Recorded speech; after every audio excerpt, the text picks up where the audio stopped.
mga tol, ito na yung mga inipon kong shell ng itlog. Hinugasan ko na yan at pinakuloan ko para mamatay yung mga mikrobyo. So ngayon, i-blender ko siya mga tol para maging powder. So pag naging powder na siya, pwede ko na siyang gamitin pang ingredients sa calcium block, no? Yung calcium block maganda sa ibon mga tol. So tara, umpisa na natin 'to.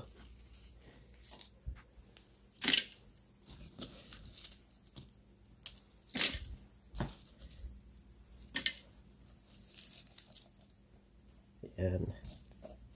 Ayan natin yung dyan. Basta malinis lang yan mga tol. Kailangan malinis yung itlog ng yung shell ng itlog. Kailangan hugasan mo na, napatuyo mo na, tapos pinakuluan mo. Tama-tama yan. Alright. Natin. Para siguradong hindi mapasag. Yung mga tol, napaandar na natin tong blender. Kaya nahirapan ako, hindi ko alam kung paano. Ulitin natin. Ayan.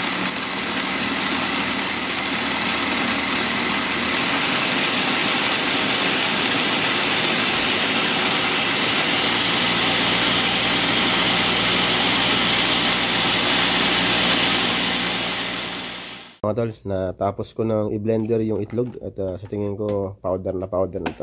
Kita nyo naman yung residue. Diba? Pulbos na pulbos. So, sasalin na yan natin dito sa container. Lagyan natin ng ilaw para makita.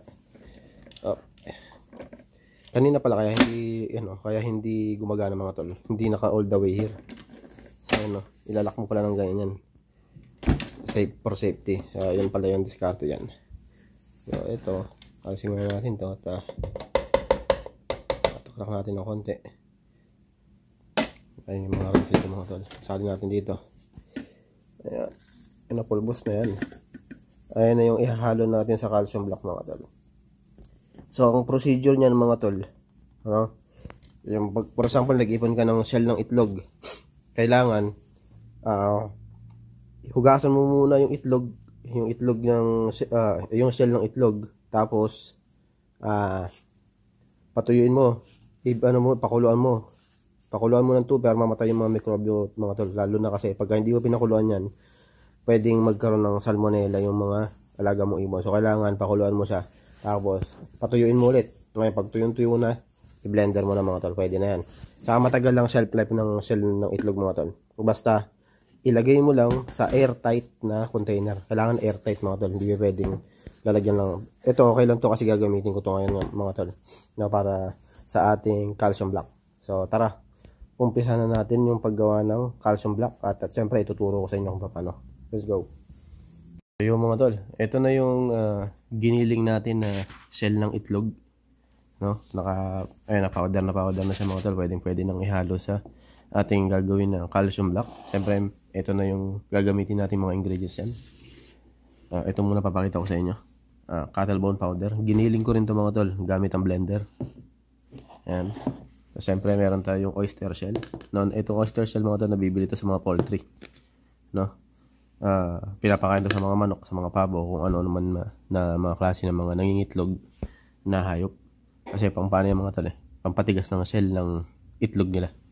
So syempre ito yung yung calcium grit mga tol. Nabibili naman to sa pet shop, no? Kung sa pet shop na alam ko meron din ganito sa Pilipinas So syempre kailangan din natin ang lalagyan ng mga ng mga calcium. Pagka nahalo na natin sila, dito natin nilalagay para diyan sila titigas. At syempre meron tayo mga clip mga tol.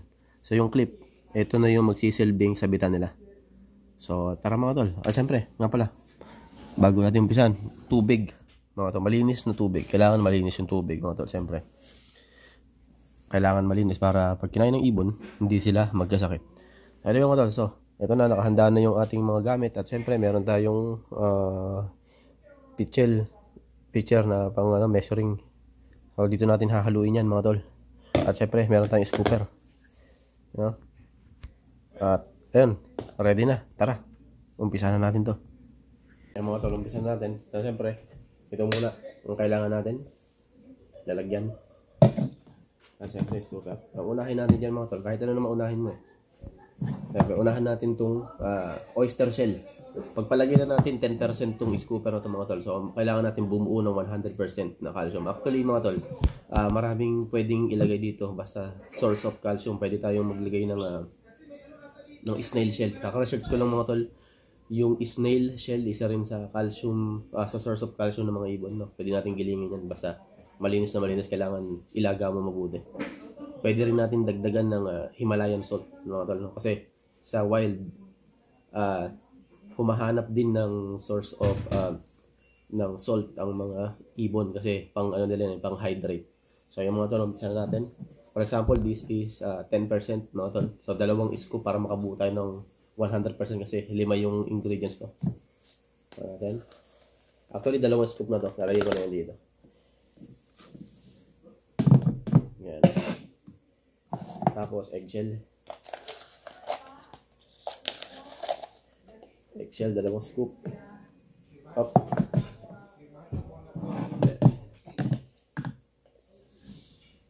Sakto pala, dalawang scoop mga tol yung eggshell natin. Ayan. At cattle bone. Cattle bone.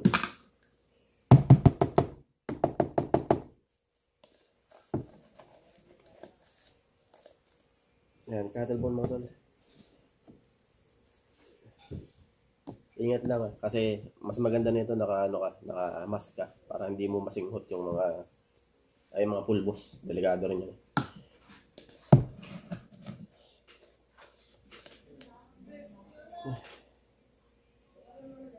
Ayan, okay.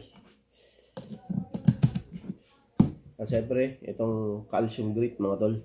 Itong calcium grit, gawa to sa granite mga tol. Kinakain to ng ibon. Pampatibay rin ng shell ng itlog nila.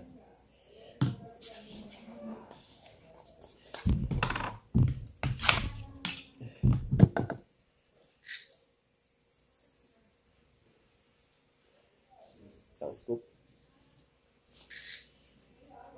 dalawang scoop. So yung mga tol, nakaka 80% na tayo. Nakaka 80% na tayo. Siyempre yung last na ilalagay natin, no, ito yung pampatigas, ito yung plaster mga tol. Plaster of Paris. Nabibili naman to sa hardware.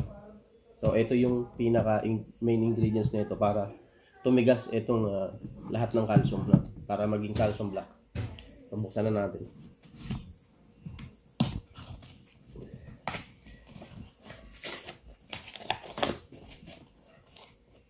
Yan.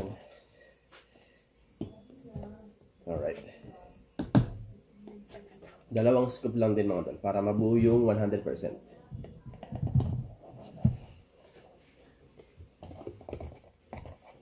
Alright. Isa.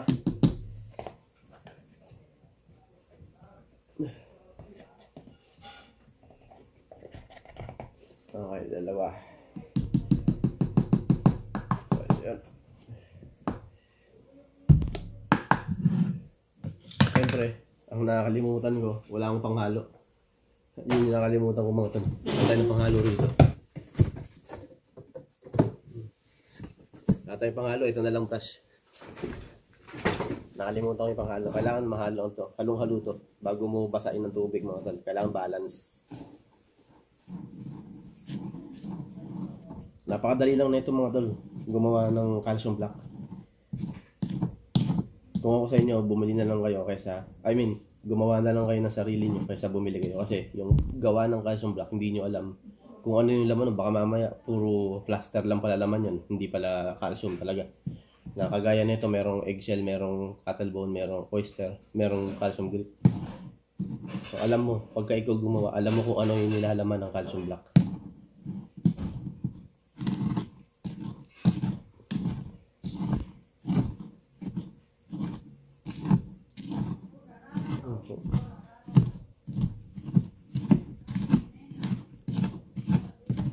Kailangan haluin natin na maigi mga tol.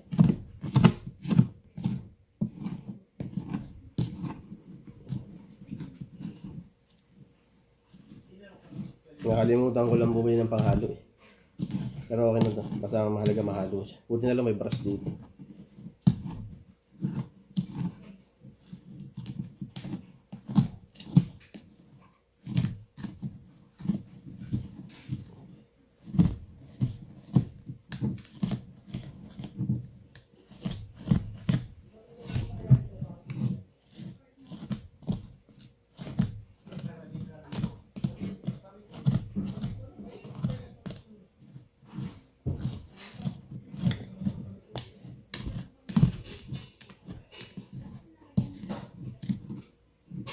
Actually, alam mo may naisip ako mga tol.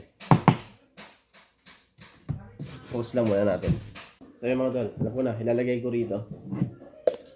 Ilalagay ko muna dito para mahalo.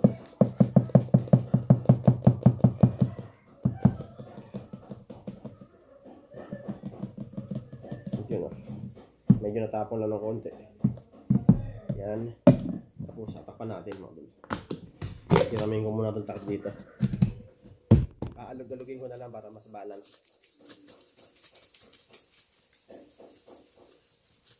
Kailangan kasi balance yung mga calcium mga tol. Ayun.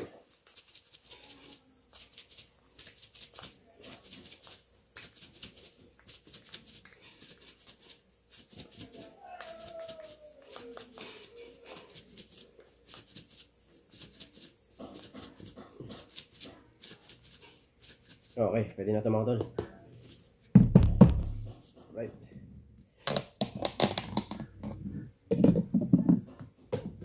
So, ayun mga tol, pakita ko sa inyo kung titignan nyo, balanse na. So, halos hindi nyo na makita yung calcium grit at saka yung ibang ingredients na. Naging gray na siya mga tol. Ayun na, medyo grayish na. So, ngayon, siyempre ito patitigasin na natin. Handa na muna natin yung mga lalagyan. Paglalagyan. Medyo may natapon lang, sayang. Sayang to. Ayan. Meron lang tayong 20 mga tol eh. 20 na calcium na magagawa. Ito naman, nabibili lang to sa mga grocery mga tol. Mga store, mabibili natin yan. Kung sa mantindahan na pwede. Basta grocery mga tol, mabibili nyo to. Lalagyan ng sauce. Siyempre, itong clip, mamaya na natin lalagay pagka napatigasan natin to. So, usog natin muna to. Usog. Para hindi humarang. Ayan. Alright. Kaya natin muna dyan. Ayan, dalawa na yan.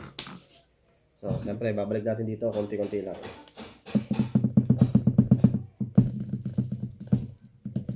Ayan. At, siyempre, kukuha muna ako na panghalo mga tol para mahalo ko to pag nilagyan ko ng tubig kasi mabigat to. Nakakuha na ako ng panghalo. Pumutol lang ako sa halaman dyan sa harap eh. Ayan. Kunti-kunti lang, kalahati ng mga tol. Kasi pagka nilagay ko lahat, mahirap haluin. Tingnan natin ng tubig. Para ka lang nagsisemento na ito.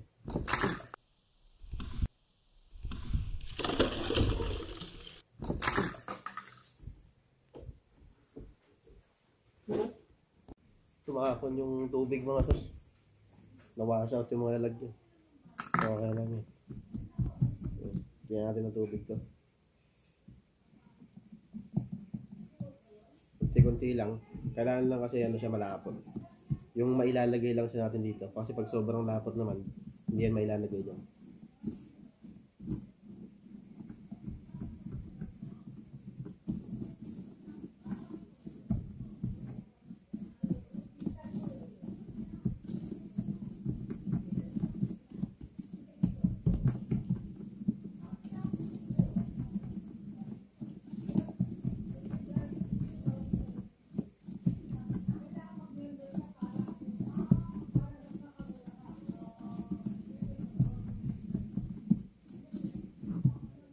Kaya pa natin konti.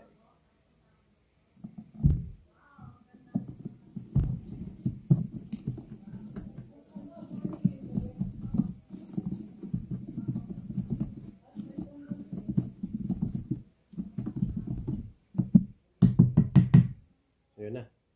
Pwede na siya mga tol, isalin dito.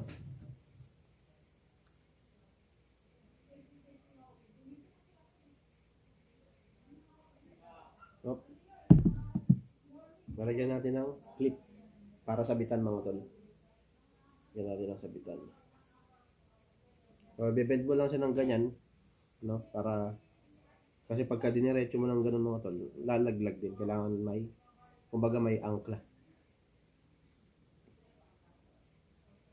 Yung mga tol. So, ganyan lang yan. Basic lang mga tol.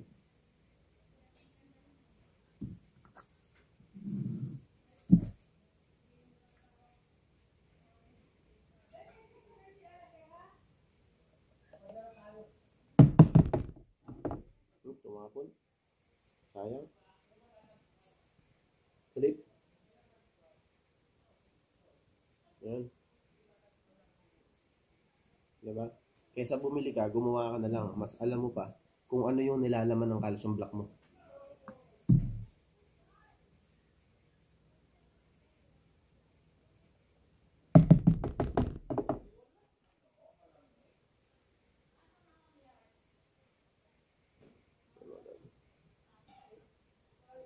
Yan. Oops. Nakakatatlo na tayo mga tol.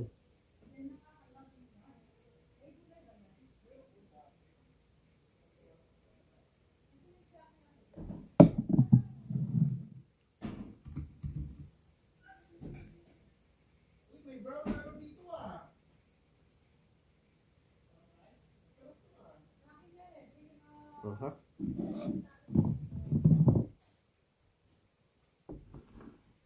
Kaya natin.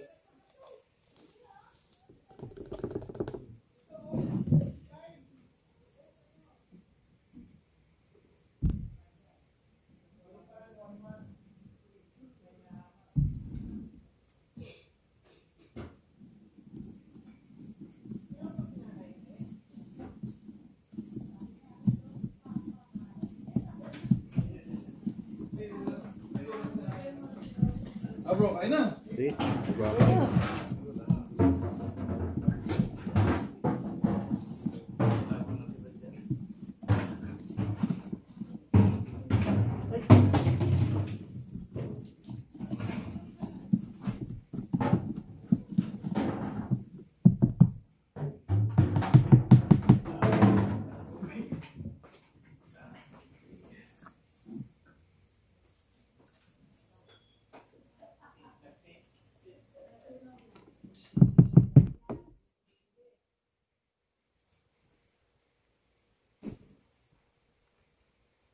Hindi yata aabot ng 10 mga tol. Pero ayos lang yan. Marami pa tayong ingredients.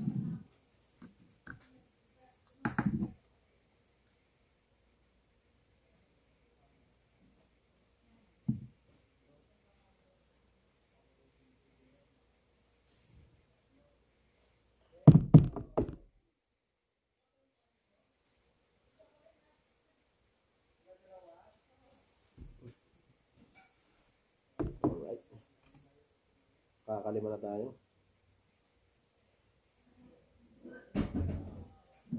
Anim.